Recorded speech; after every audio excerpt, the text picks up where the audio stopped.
Greetings, Lord and ladies. Welcome to Careless Man's podcast. I'm Lord Darren of the land known as Wigan. Got Sir Philip Burford the Bold and our local eunuch Ryan Jolly. How's it going, fellas? I'm okay. How are you, Lord Darren? I'm grand, just grand. Going well, yeah. Thank you for having me. You're welcome. If you haven't guessed, this topic is about the medieval era, or the Middle Ages, whichever you want to call it. So, my loyal subjects, let's get into the first round. Would you rathers? Number 1.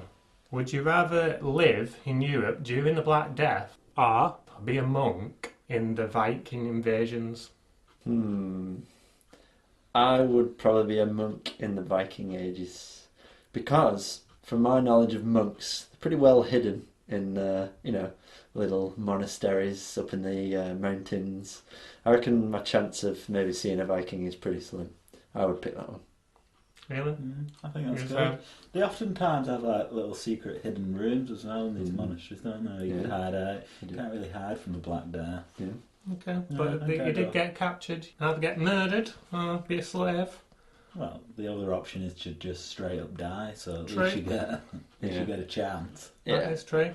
I think I'll take my chances as a monk. Yeah. Okay. In the Middle Ages, would you rather live in the Christian world or the Islamic world? Ooh, both fun times, Ryan. Yeah, I'm on the edge of my seat with this one. I'll go for the Christian world. It's what I'm used to. Yeah, I think I'm going to go with the Christian world. I don't really know much, but... The Islamic world in the medieval era Yeah. were actually more knowledgeable over such things as healthcare and cleanliness, Yeah. whatever. So they were much nicer places to live. Yeah, I'll stick with my Christian one. Okay, fair dues. Would you rather be a knight or a samurai? Samurai, 100%. Yeah. Knights are pretty restricted with the metalwork, and they're not known to be very athletic people. No. Whereas a samurai, stealth. You see them do a couple of flips sometimes. You're thinking ninjas. Oh yeah. I do think you're thinking of ninjas. Still, I suppose samurais do have armour as well, don't they? But A little bit more mystique, I think, to it. Knights are there's loads of knights, but samurai it seems a little bit more. I don't know what the word I would use, like selective or special. Lots of knights all over the place, dying by the thousands, but samurais, that's cool. And I've got a wicked sharp sword as well, much sharper than a knight's sword. Yeah. 100%. Me and Ryan are still in agreement to all these, Darren. One thing I have to tell you though, if a samurai fails at battle, he'd had to commit suicide. I wouldn't fail, I'm awesome. What if a knight fails? Phil, on the other If a hand, knight probably fails. fail many times. You'd be falling on your sword left and right. Is this the one where I have to stab myself with the sword? You have to cut it through your stomach and open your stomach up. Doesn't sound that bad. Could I just run off? I could just But run you off. won't be a very good samurai, would you? You won't be a samurai for very long. I just say, I retire, and then run away. That is a brilliant Japanese accent, by the way. Well done. Yeah. Why not? Do I get a point? Oh, there's no point. No, no points on this one. No point, just Done. Would you rather be a rich, powerful lord in the 12th century or live as you are today? What does the rich, powerful lords do in the 12th century? Mostly just control land and got loads of subjects to rule over you. Do I have servants? Yeah. I'll go with that one. No internet though. Let's be real for a minute. You've got to get your priorities in order here. No computers, no internet, no electricity, no proper clean water, no sanitation system, no... But no people to wash my feet when I need to. Well, you can hire someone now, like a hooker to wash your feet. There's cheap hookers. Yeah, I think, I'll have a change. I want to be a lord in the 12th century and get my peasants working for me. No, I'll stay as I am now, thank you very much. Okay. Alright. Would you rather fight in the Crusades or the 100-Year War?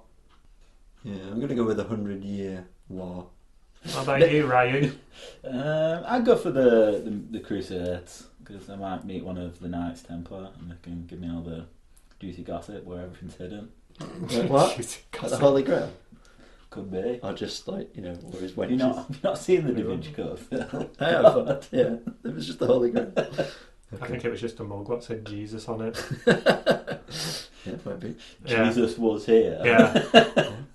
Okay, would you rather be hung, drawn and quartered or hanged upside down while a giant saw cuts you down the middle? Wow. This is a beautiful subject, We've got some real appealing would you rathers this week, guys. Yeah. Both of which seem like they might tickle a little bit. Tickle. That's a good word to pronounce. That's a good word to say. Yeah, tickled. The saw, where is it starting to cut me? For your testicles. My testicles. That doesn't sound fun. No, not really my idea of a fun evening. I think you die quicker with the saw just from the vicious trauma of it ripping you open. I think you're going to have to go for that one. Hung, drawn and quartered sounds pretty grim, and that it would last a lot longer. It'd be really, really, really bad, whereas the other one would just be really, really bad. See, I disagree on this. I think I'll just be hung, drawn and quartered. What I would probably do... You do know that is 3 separate methods of torture. I know. And I know that you're not quite hung until death, obviously. But what I would do, when I am hung, and I'm, choking, I'd shake a little bit and try and sever my spine so that it ends quicker. So then I'm just hung. But what if... I think the executioner would realise what you're doing and probably cut you down. Do you reckon? Yeah. I don't want to be sawn from the private parts up, thank you very much. You'd be dead before it hit your belly button, I reckon, or not much further after your belly button. From blood? From well, blood? there'll be loose loads of blood, and all your internal organs will start getting ripped to bits. Massive internal trauma. The pain alone would probably render you unconscious. No, I'm going to go hung, drawn and quartered. I'll take my chances. I'll get sawed to bits. Thank you very much. Do we both get this done at the same time? Yeah, why not? Fun. Yeah, can be a bonding experience. Yeah. Lovely weather for it. Would you rather be in a modern war or a medieval battle? An easy one for me, this. I'd rather be in a modern war. It could potentially be a quicker death. A gunshot wound to the head, instant, whereas a sword to the gut, not so instant. And I don't like being face to face with people, so... Be decapitated. Yeah. I'm going to go with... My theory is this. I think you've got much better odds in a modern war. I'm not diminishing anybody's death in any current war, but statistically, percentage-wise, I bet there's much less people die in modern wars than what there were that died in big medieval battles on a grubby old field in Lower Ince. Yeah. So I'll go for the modern war. I'll go modern, Darren. Odds are I can hide at the back somewhere in a little tent or... Yeah, sounds good to me. I think I would have chose the same thing, to be honest. Would you rather fight with a crossbow or a sword? Crossbow. Yeah. Back in the trenches. Yeah. Sniping them off. Do a quick 360 no-scope with the crossbow. Straight through King Arthur's eyeball. That's what I would do. Again, you've got to be pretty close to someone to have a sword fight. However, with a crossbow, you're sort of firing in the air, aren't you? Did you take long to load? Could have someone loading it for you. Yeah. If I'm in the 12th century and I'm a lord. Just like, you fire one, then you pick the next one up, then somebody's loading that one. Like a real machine gun invention. Yeah, sounds good to me. Good day. Would you rather live in medieval Europe or the Roman Empire? It's a difficult one, that. From my understanding, there was a lot of orgies that went on in the Roman Empire. Ooh. That's true. That sounds quite fun. On the other hand, there's a lot of backstabbing going on, so it's a little bit of a difficult one, but I think I'd hedge my bets and I'd go for the Roman Empire, I think. Sounds quite cool and fun. Lots of stuff going on, chariot races and battles to the death at the local Colosseum and people fighting lions and all sorts of fun stuff. I think I'd choose Rome as well. Did Rome have anything to do with the plague? Nothing. No. But did medieval Europe have something to do with the plague? Yes. I would definitely go with Rome. There were too many fatalities. I would agree. I think living in the Roman Empire would have been better. Okay, well, would you rather battle the Mongolians or the Vikings? I would probably go with the Mongolians. The Vikings, from what I know of my vast history knowledge, were pretty aggressive and non-forgiving. Lots of raping and pillaging going on in both camps, I think. Yeah. I think I had more chance of outsmarting a Mongolian than a Viking. Well, you Vikings were smart as well. For their time, I suppose. It's a tricky one. I go for the Vikings. I can take that. With You these. can take a Viking. You're a samurai. Right, exactly. That'd be interesting to see who could win. Samurais versus Vikings. Probably samurais. Yeah. A shame they never met. Anyway, that concludes the Would You Rathers. So now it's Careless Pat to Careless Fiction.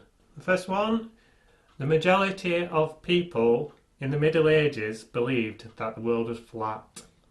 I think that is true.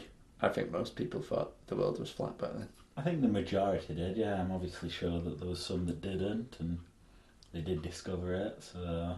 Yeah, majority of people, I would think, definitely did. It's false. People knew that the world was round, even in the ancient Greek times. The majority of people? Majority of people. Regular peasant on the street? Yeah, Christopher Columbus didn't discover the world was round, like the song says. What song? They all laughed at Christopher Columbus when he said the world was round. Oh yeah, I know that song. It's one of my favourites. Vikings wore horns on their helmets. I think the only reason you picked that is because it is fiction. Only recently, I think I've been corrected on it, but yeah, it's fiction now. It is fiction. They just wore normal, everyday helmets. Historians say that the Black Death killed up to 60% of Europe's population. Phil? I think that's true. I think fact. I knew that was a high percentage. I don't know the figures though, unfortunately. I think 60% sounds about right. I'm going to go with fact as well. That's true. It did. Woo-hoo.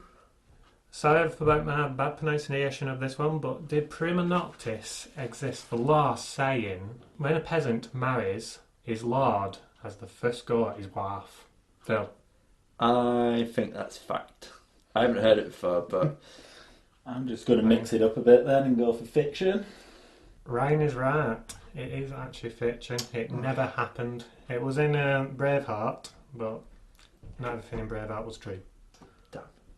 Medieval women had no rights. Ryan, let's go for you first this time. I think that's fiction. I don't think they had no rights. I think the rights were definitely limited in comparison to what they are now, but I don't think they had, like, absolutely none. I'm going to go with fiction. I think that's fact. It's actually fiction. Women had less rights than they do now, but they could buy land, they could basically do pretty much most of the things men could do. Men did have more rights, but not that much more. Suck it, Phil. Not doing very good. Until the 11th century, Britain was a native home to brown bears. Phil? Brown bears in Britain. Mm-hmm. I mean, we could have wiped them out, couldn't we? You know what? I'm going to take this point. I'm going to go that is a fact. Ryan? Yeah, I also think it's a fact. I don't know why. I've read it somewhere or I'm just being swayed by Phil. I don't know. But yeah, I'm going to go for fact as well. It is actually a fact, yeah. We just hunted them to extinction, which is very sad, really. Standard. Yeah, standard human nature, I suppose. In almost all marriages, the bride and groom never actually met before the big day. Almost all is quite a lot, obviously. Yeah. So I think I'm going to go with fiction. I can't imagine that almost every single marriage. No, I didn't say ever, I just You said said almost every. almost. Yeah, large we're talking amount. over 80-90%, I Yeah. would think, with an almost. So I'm going to go with fiction. Yeah, I'm going to go fiction as well. It's actually true. Marrying for love was kind of a bit unusual back then. We said, oh, I'm marrying this girl because I love her, and people look at you a bit strange. You're just married for land and money and power and all that stuff. Right, we've been filed. Yeah. I don't believe that. In a marriage, it was illegal to refuse your wife's or husband's advances for sex. It was illegal. Illegal, yeah. I'm going to go fact. Ryan? Yeah, I don't know. That was a very tricky one, I think. It's illegal's quite... That's quite a lot of pressure there. If it's genuinely illegal, so... I'm going to opt for fiction. It is actually true, although it wasn't enforced much as other crimes, but it was true. But it was still illegal. It was still illegal, yeah, so if you were married, your wife said, let's do it, big boy. You couldn't say, no, I've got a headache today. You have to go for it. But it wasn't well enforced. A plague doctor's mask was in shape of a pig. Oh dear. I have absolutely no idea, so this is a complete guess. I'm going to go with fiction. Phil? Gonna go with fiction. I think it was in the shape of some sort of long-beaked bird. Well done, Phil. It was in shape of a long-beaked bird. Woo!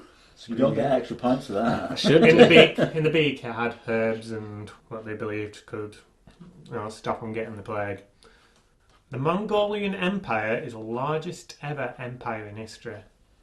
I'm gonna say that's true. Right? I have a feeling that's true as well, but the largest ever, as in Yeah, not the talking known about world at the time, or no, just in history in general. right. I'll go for fact. It would have been fact if I said just in the medieval time, but it was overtaken by the British Empire. Yeah, that was the only other thing I was thinking. Oh, Darren, you're tricking us with these questions. So the winner is Ryan with 6 points. Phil, you lose with 5. Phil, you suck. You do suck, Phil. I have to agree with him on that one. Now we move to Area 52. Ooh. We should just do that on every time. Deep in the middle of nowhere, there is a government base where there is a black hole where all the world's annoyances go to never be seen again. So, Phil, Ryan, what would you put in this black hole? Ryan, let's go for you first. Okay, so mine this week is a little bit lighter, maybe than previous weeks, but something that's really does grind my gears. People who do not indicate when they are turning in their motor vehicle. Do you indicate all the time, Ryan? Maybe I should go in there as well, I don't know, but that isn't relevant to what we're discussing. I indicate all the time. Every time I'm turning a junction, you got to indicate. You Ryan, got to tell people where you're going. Ryan could theoretically cease to exist, do you? I don't indicate Actually, I on noticed. turns so you don't need to indicate, where it's obvious that you're going that way. Yeah, it is annoying, I must admit. Yep. Well, I'm going to let you put that one in. Yep. Yeah, I'll put it in. Obliterated. Bye, Ryan. Ryan's gone. Filipio. Mine's probably a little bit controversial, but it's people who believe in their beliefs and don't actually know what they believe in. And you might think, what the hell are you going on about? But You kind of read my mind on that. People that think, yeah, I'm a Christian, I do all this, and you say to them, like, what is it you practice? And they go, I never go to church or anything like that. And to me, it's like, well, you're not really a Christian, you're not really following the Christian rules, but they're still adamant that, no, I'm a full-on Christian, I just don't go to church and I don't pray, and I do bad things all the time and I sin. So it's those specific people who are so passionate about their religion, but they don't actually do anything about it. So to me, you're not religious, you've been branded something and that's sticking in your whole life, really. So, yeah, I'll rephrase it. People that are falsely religious and do not follow the creed, or maybe even change the rules sometimes just so it suits their specific needs or wants. Well, people can interpret religion how they want. I mean, the Bible, how old's the Bible? Is that? 2,000 years old there. Perhaps very much older than that, Philip. Yeah. Damn it! I think you can interpret religion in your own way, and I believe you're not forcing it down anyone's throat, and you're not thinking anything bad with it, infidels must be killed or something like that. I think it's like that. I don't think you're not shoving it down someone's throat. I think I agree with Darren. There's much worse things that go on in relation to religious people and religious beliefs than what you described. You're basically saying what really annoys you most is people who are not practising their religion properly. Yeah. I agree with Darren. It's very much to interpretation. I don't think just because you don't go to church you can't be a Christian or live in a Christian way. I'm not particularly religious and I don't care for being religious or anyone forcing their religion on me, but I don't think somebody who's a non-practising Catholic or a non-practising Christian deserves to be erased from existence. No. my annoyance is like, people that have a religion where it's you do not have sex before marriage, and what do they go and do? Have sex before marriage, because it's just not that important, that rule for them. True, but when you think about sex, it is a big urge into it. So maybe they do actually believe that, and just think, they get drunk one day and think, let's just screw whatever. Well, that's another one. They shouldn't. Most of them aren't allowed to drink, but they still drink. No, I think they're allowed to drink. No, I think I'm going to side with Ryan on this one. Yeah, sorry Phil, you lose. It's a free country, or they say it's a free country, so you can have whatever religion you want. My religion could be worshipping the giant biscotti monster. Ooh, a biscotti or a spaghetti? Do you mean a spaghetti? Yes. Biscotti. A biscotti monster. Raw. Exactly. Feed me tomato puree. Or I could believe in giant green lizards. That's my choice. Lots of people believe in giant green lizards. Ryan's a firm believer of giant green lizards that roam around the world. What talk? George Bush was a reptilian. He was. So was the Queen. Yeah. Antonio Blair. Antonio Blair. What about Trump? Trump. No. Oh yeah, he's definitely a lizard. No. You don't I think think he is? I think he's a Martian from somewhere. Mars. Yeah, most Martians come from Mars. Very odd guy. It's a Martian from Jupiter. What do you call someone from Jupiter? Jupiterian. Jupiterite. Yeah. Okay, now it is time for Could You Care Less? And this part of the podcast I will tell you a tale, and I want your opinion on this particular tale. Have you heard the tale of the Green Children of Woolpit? The village was given the name after the pits created to keep out wolves. One day, during the reign of King Stephen, a villager discovered 2 children in one of the pits, a boy and a girl who spoke an unusual language and whose skin was as green as summer grass. The children were taken home by a man named Richard, who took care of them as if they were his own. Richard found taking care of these children quite difficult, as the children refused to eat nothing but raw green beans. Days turned into months, and the little boy passed away, but the girl moved on to eating more food and slowly began to learn to speak English. When she was able to speak English, she told the villagers where she came from. She told them that she came from a land which is always twilight, where every man, woman and child had the same green skin as them. The girl grew to adulthood and lived a normal, quiet life in the village of Woolpit. Her green skin slowly faded with age. There are many theories about these children. Some people said they were aliens, some people said they were from other dimensions, some said they just came from Flanders and their green skin was due to them eating nothing but green beans. And others say it's just a story, but it is actually classed as an unsolved mystery and not a legend or a myth. There is actually historical evidence that these children have existed. So what do you think? Who were these children and where did they come from? I think, because you said they were very malnourished, skin can turn green with, lack of nutrients and things like that. And it fits in quite well with the language as well. I think they were very uneducated children who couldn't speak English, so they spoke in their own form of language that they've picked up themselves. And I think they were that malnourished that they were green of colour. So people might think, oh, these look weird, but really, it's just the poor conditions that they were brought up in. That's what I think. Could be. Ryan, have you got any thoughts on this strange and unusual tale? Yeah, I think it's a lot of bumcom. Bumcom? It's a story. Yeah. It's just a story. I think it's just a story. Yeah, load of you nonsense. think it's made up? Yeah. Absolute nonsense. I think there's always some truth to these sort of folklore things at some point. Maybe they weren't green, but they were off-coloured probably. If you go to Woolpit now, they make a big deal of this story. Absolute nonsense. Yeah. It could be nonsense. We don't know really, because obviously nobody was around there, but there's many people who wrote the same story. What do you think, Darren? Me, I believe they actually came from Flanders and... Ned Flanders?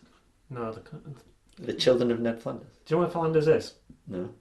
You have heard of Flanders? I haven't. I've only heard of Ned Flanders. Flanders is a place in Belgium. All right. No. You know the Flanders? I've never heard of Flanders. Never heard of Does Flanders. it still exist to this day? Yeah, but it's part of Belgium now. They Oh. speak Flemish. Have you ever heard of the language Flemish? No. Oh, I only know, like... Oh, I'm a bit Flemish. That's what I say. So, if I was to go... I didn't know you could speak Flemish. You spoke it so well. Have you got any lozenges? So So, it's like, look. where did you say it was? Belgium? Yeah, Flanders is in Belgium. So, if I went to a taxi driver in Belgium and said, take me to Flanders, he'd know where I mean. Well, yeah, but Flanders is like, as we have counties, so you say Merseyside. You can't say to a taxi driver, or take me to Merseyside, and they'll go, where about in Merseyside? Okay. There's loads of places in Merseyside. Okay. So, yeah, it's just like, as we have counties, they had more or less the same thing. Yeah. And Flanders was once its own country, but not anymore. It's part of Belgium now. It's very strange. Yeah, it's a strange myth, and the village of Woolpit still exists today, and they make a massive deal about these two children. Do they think it's aliens, I take it? They don't know how it is, but obviously it's made the town famous, because you won't really know of a town called Woolpit in Suffolk, would Neither of you? us did. I would do. Yeah, I don't know, you don't, I no, don't but know of a place called Flanders. I know, you don't even know Flanders exactly. It's Chris for you both here. Ooh. You ready? Head to head, who's going to win? The person that deserves to win, i.e. me, or the one that just cheats and look at all the answers and... We'll see who comes out in front at the end of it, Phil. Yeah, right. Some believe all the kingdoms of England became united in the Norman conquest of 1066, but others believe that it was due to a king. What was this king's name? Is it A. John the Great, B. Alfred the Great, C. William the Great, or D. Arthur the Great? Philippe? There's a lot of greats. I'm going to go with Arthur the Great, just as a pure guess. I'm going to go with C. William the Great. You were both wrong, it was Alfred the Great. Alfred's a suck name. Who wants to be called Alfred? I knew it was someone with the great at the end. Yeah, I don't know where you got that. It's pretty good that you knew that. Alright, the war, what started in 1337 between England and France, was called the 100-Year War, but how long did it actually last for? 96 years, 100 years, 116 years, or 120 years? Ryan? I'm going to go with 100 years. I'm going to go with 96 years. They were like, yeah, close enough. We can probably call this a 100-year war.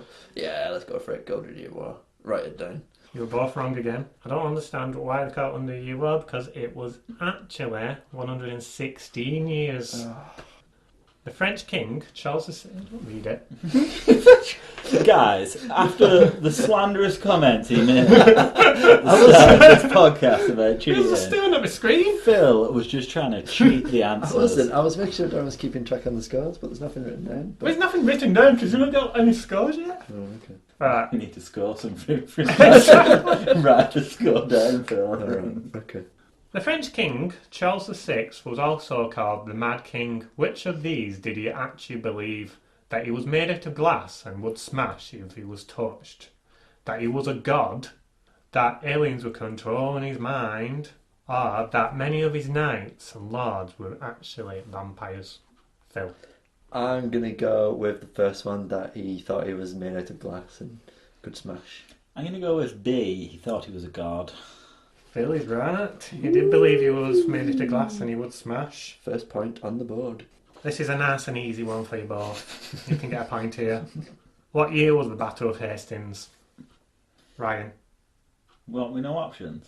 Oh, I don't okay. want to say 1066, 1166, 1266 and 1966. I'm going to go with 1066. I'm going to go with 1066. I wanted him to guess without having any options, Darren. There was no chance he was going to get it. Yeah, You suck, Darren. You suck. I didn't think you would need options for that. It's common knowledge. It's common knowledge to most people, but Phil didn't know it until I Did you actually know it? 1066. I did, but I needed a little refresher. See, I wanted him to go first because I knew he wouldn't get it. I would he have loved picked it if a he year. picked 1966. I was going to pick 1866. 1866. But then when Ryan said 1066, I thought, yeah, that makes sense. 1066, go for it. 1866. It's all tactics, Ryan, all tactics. Riding my coattails, that's what you're doing. Phil. You'll be riding my coattails pretty soon. won't you? Whoa, no fighting. You peasant. This is a peaceful podcast. I'm samurai. Have you, You better respect me. The now long gone nation of Aragon is in which modern day country? Is it modern day Germany, France, Ireland, or Spain? Phil. I think it is Spain. Ryu. Dang, I don't know. Again.